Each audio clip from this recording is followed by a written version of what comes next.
Hi there, it's Shannon from indoorshannon.com, and today I am here to do just a quick little online review of this latest pattern from Made for Mermaids, the Dionne blazer. So stick around and see my thoughts on this blazer and some tips and tricks that I picked up along the way.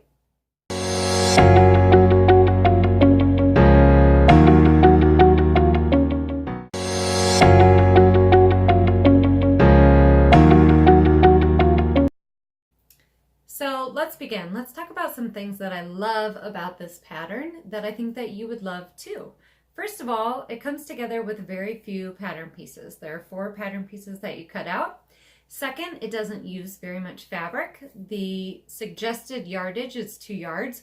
I definitely did not use my full 2 yards when I was cutting.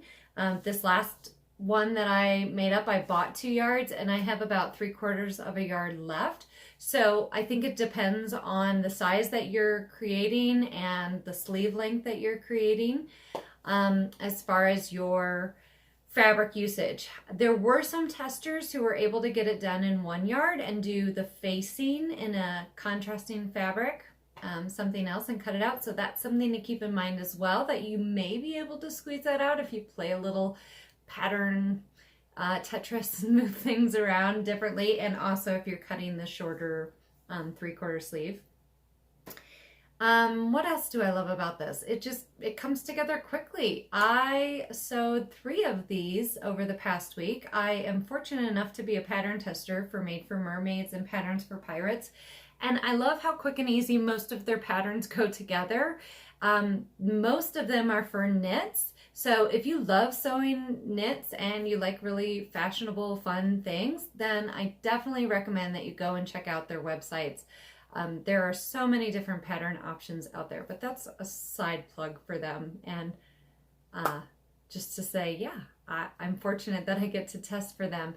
And when I saw this Dionne blazer come out, I was like, that could be so fantastic in so many different ways, and to use it so many different ways. So yes, it's a part of this Clueless collection coming out, but it certainly is not limited in the way that you can style and make this work for your wardrobe today.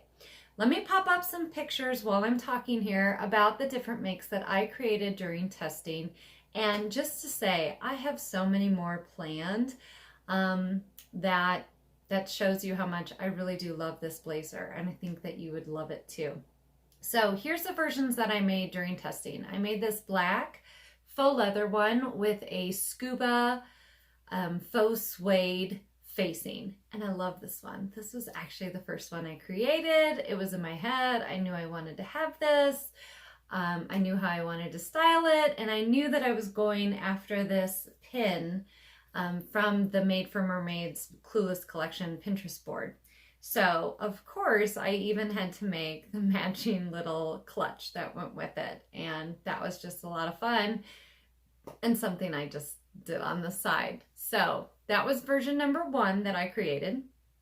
Then there was version number 2, which I did out of a scuba fabric from Joanne in a off-white, and then a Ponte knit for the facing, also in an off-white. That was look number 2. And then the third and final one that I made during testing was this textured sweater knit. This is also from Joann's.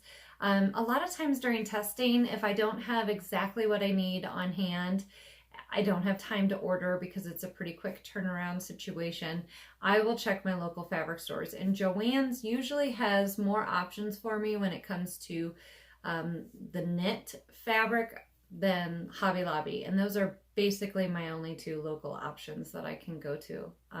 So this mustard knit was, of course, in my shopping cart because it's mustard fabric and I can never say no to that. And it worked out really well for this particular pattern. It's structured enough to hold its shape, and that's what you want to be looking for when you're buying your fabric. You do not want something that is loose and fluid and drapey. It's not going to hold the shape of this blazer that you need. You also don't want something without any stretch to it, because this is drafted for a knit fabric and it needs to stretch and it needs to be able to move over your body and make sure that the fitting is correct. Now, some of the things that I personally love about this pattern that I think that you would enjoy are the more fitted sleeve.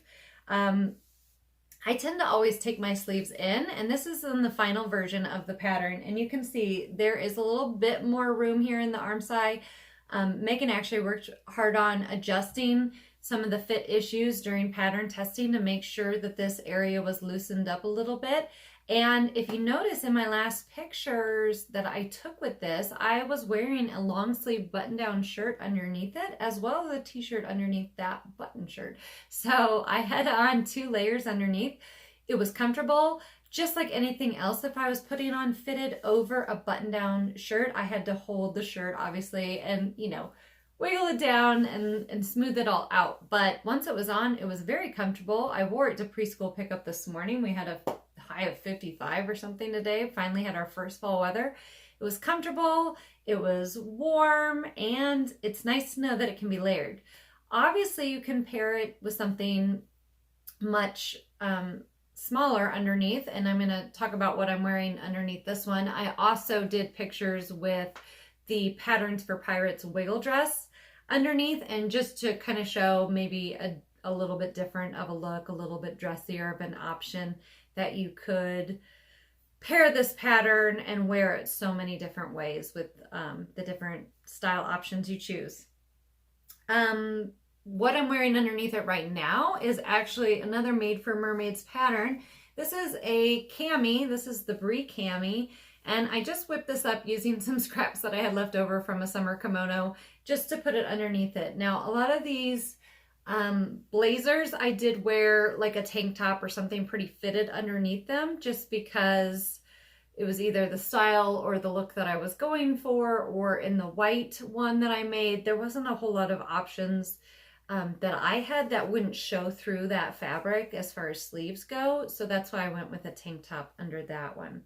So let's talk a little bit about construction and a couple of things that I learned along the way in pattern testing that I'd like to share with you in your makes so that you can not make the same mistakes that I did.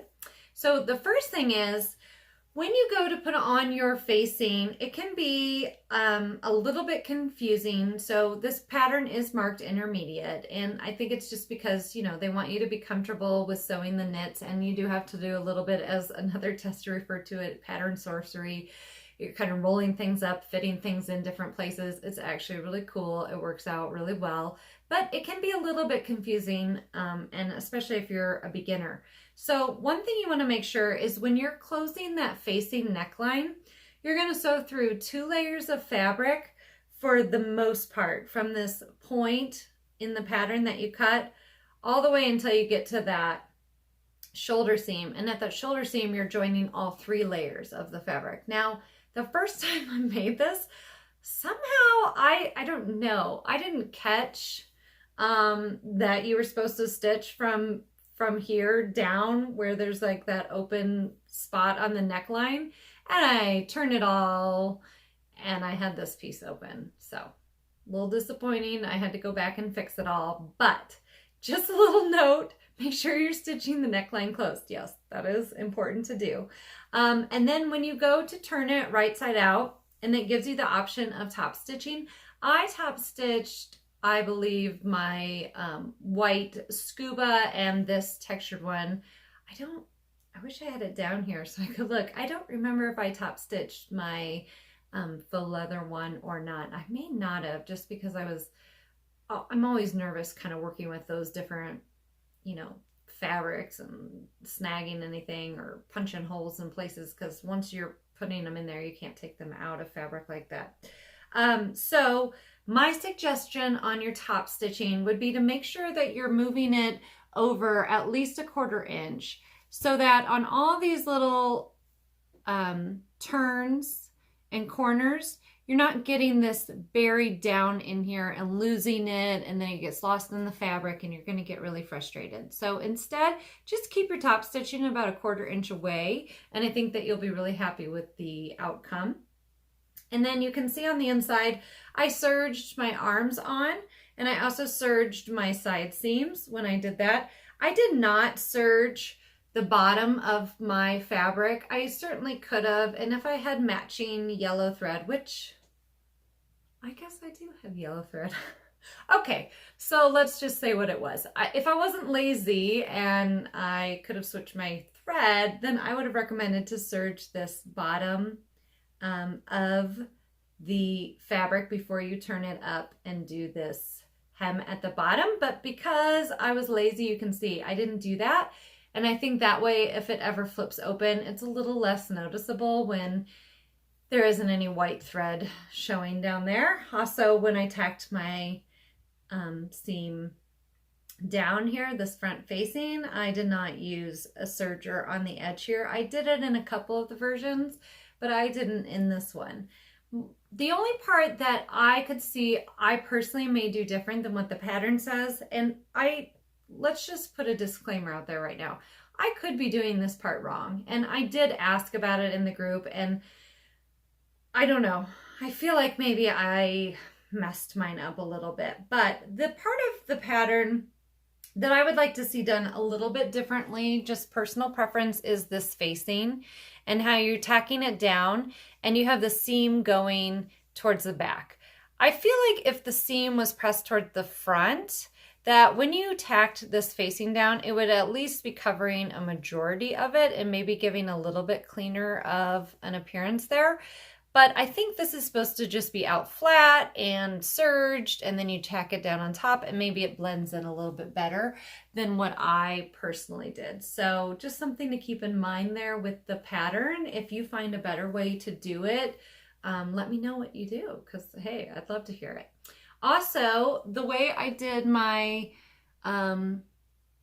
seams at the armholes, sorry, I'm totally blanking right now, was with my favorite honeycomb stitch. And I just love the way it blends in. I was driving to preschool today and I was like, wow, you can't even really see all of those stitches, because I think the detailing with the texture of the sweater knit, they just all kind of blend in together. So I really like that.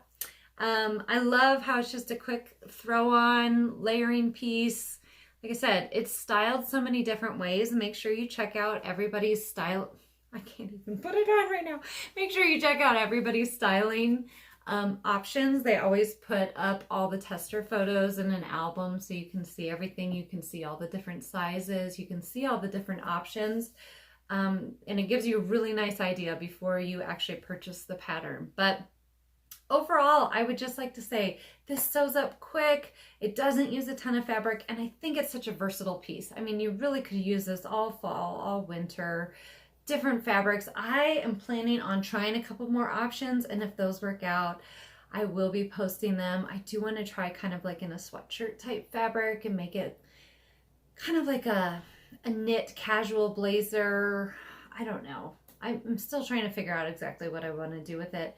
And I potentially have a pattern hack that I saw a pin on Pinterest and now I can't get out of my head. So if I end up making those, I will certainly share them with you.